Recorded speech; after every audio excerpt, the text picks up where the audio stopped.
Oh, yeah. Good morning, sweet and salty nursing friends. Today we're going to be talking about tips on how to study effectively. So last week I made a little bit of fun. Actually, not a little bit of fun. Those are very true thoughts that go through my head while I'm taking a test. So this week's video and next week's video is going to go right hand in hand and make this beautiful triple layer exam cake, shall we say. So this week I'm going to talk about 5 tips for effective studying, tips that I find very useful. And then next week we're going to talk about 5 test-taking strategies.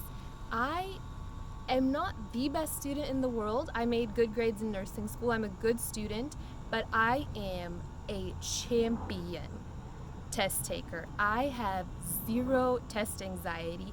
And also, if you haven't subscribed, you know you're going to want to watch next week's video, so just go ahead and do that already. Please, please, please, if you haven't subscribed, go ahead and do that. I have a bit of a crazy goal for this year. I want to hit 100 subscribers. If you know how many subscribers I have right now, you know that's a lofty goal, but go big or go home. Let's do it.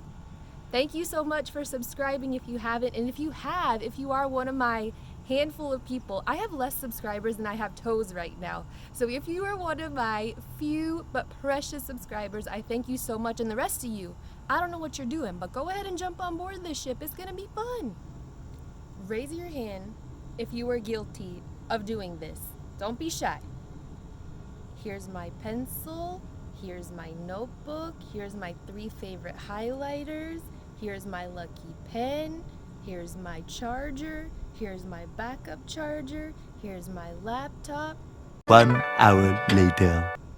Here's my water bottle, here's my snacks. For real. Sometimes we get so fixated on setting up our workspace, which workspace is important. You want to sit in a place that you feel like your neurons can do some good stuff. You want to be in an environment and have the things that you need to study effectively. But sometimes we go overboard. Sometimes we convince ourselves that we need these 17 supplies, and by the time we set everything up, our study time is over. You might only have 30 minutes, 45 minutes to squeeze a little studying in before your next class or your after-school job or whatever it may be. So learn to study effectively and quickly. So that's my first tip. Be very, very careful about distractions, about all the extra things kind of going around. Put your cell phone away. You have to put the cell phone away. We don't need to know what Sheila's gonna wear to the party. We don't need to know whether Ryan liked our picture on Instagram. We do need to know those things. But we need to try to avoid this constant need to know them while we're studying. Put the cell phone away. You don't need to check your email every 32 seconds. Not that much is gonna change. And if you do all these, if you eliminate kind of this background noise, and I'm not saying do it all day, be realistic. Obviously, you can't shut everything off for extended periods of time. But, for 30, 45-minute periods, kind of shut off all the distractions and just focus. It's so hard to just get ourselves to focus. So try to do that, and that works out very conveniently. So the tip number 1 is be very careful about avoiding distractions, and it rolls very, very nicely into tip number 2, which is don't study for long periods of time. It is exhausting to study for 3, 4, 5 hours, and it's not effective. I mean, you know that it's not effective. Obviously, it's very easy for me to preach about not procrastinating because, hello, a procrastinator here. And it's only human. I mean, there's times where Monday, Tuesday, Wednesday, Thursday just skips out of town real fast. Friday, we're like, all right, my test is on Monday. I'll get all my studying done on Friday. Friday slips by. It's Sunday night, and we're like, oh, crap. Did not study, and I got to do it all now. So, yeah, sometimes it's going to be difficult to study in small increments. But whenever possible, study for no more than 45 minutes to an hour at one time. Number 3. So, number 3 is kind of it's a personal one. All the tips are personal ones. You might have different strategies. These are just what works well for me. Studying groups can be very effective, but you want to be careful. I would highly recommend know all your concepts. Make sure you've revised all your material before you study in a group. Make sure you pretty much have a solid understanding. For me, group studying becomes the most effective when I'm revising. The last kind of revision just to make sure I haven't missed any details. Obviously, different people study differently than me, so they might have a couple of things that I may not have taken into account or I didn't know as well as they do. But the problem is when you study with a group last minute or initially without revising yourself, you kind of have this group think mentality. So let's say I'm just going to pull out a very arbitrary example. Let's talk about cell division, steps of cell division. So in a group, you're like, okay, this is step 1, this is step 2, this is step 3, and you're like, okay, yeah, I know all that. And you get to the test, and you're like, oh shit, I didn't actually know it. I just thought I did, because everybody in the group, collectively, we came up with the answers. But you got to make sure that you yourself know things, that when you get to the group, you're just revising. So that's one thing that I would say is studying with groups is awesome, but do it effectively and do it when you already have a grasp of the material yourself. Tip number 4. This is the hardest. This is a very, very hard one for me personally. I don't know how you guys fare with it. Prioritizing. So nursing school is very interesting. Nursing school isn't really there to teach you how to be a nurse. And for any of you who are nurses, you're probably like, yeah. Nursing school is not there to teach you how to be a nurse. Nursing school teaches you about drugs. It teaches you about lab values. We do care plans for whatever. I don't like to use the word hate a lot, and there's not a lot of hate in this body, but there is 1 square millimeter in my soul where there's like 4 things that I hate. Care plans are one of them. I detest them. I'm digressing. This really doesn't even have to do with care plans. I have the attention span of a chipmunk sometimes. Although I don't know, maybe chipmunks don't have a bad attention span and I'm just giving them a bad rap. You see my problem. Anyways, prioritizing. Tendency, and a lot of other people might as well, of doing all the things that are easy first. I'm always like, let me just get the easy stuff out of the way. I'm good at pathology, so let me just study for that quiz real quick, and let me get this care plan out of the way. And all the while I'm neglecting the ugly green monster in the corner, like farm test tomorrow, we're 35%, and I'm just like la la la la la la la, let me study for this quiz. But that's the one thing you have to avoid falling into a trap of. We all have very limited time. You have laundry, you have dishes, you have to do all these things. The laundry will wait till tomorrow. True story, I actually wore a bathing suit to a final one time. And it was a low point in nursing school, but I was like, you know what? It's either studying for this test or me doing my laundry. Because I'm not a very effective multitasker. I have to generally focus on one thing at a time. And I was like, you know what? The laundry will wait. I will just wear my little polka dot bikini under my clothes and it'll be fine. So anything that is not absolutely a priority, kind of put it in the background and focus on the most difficult and the biggest chunk of what your grade is going to be first. So let's say in this example, your farm test is worth 30%, your pathology quiz is worth 10%, and you have 10 care plans that you're going to do for the semester. You have to focus, especially if you have a limited span of time, focus your energy on pharmacology, even if it's hard, even if it's a pain in the butt, even if you have these 10 things in the back of your mind rolling around.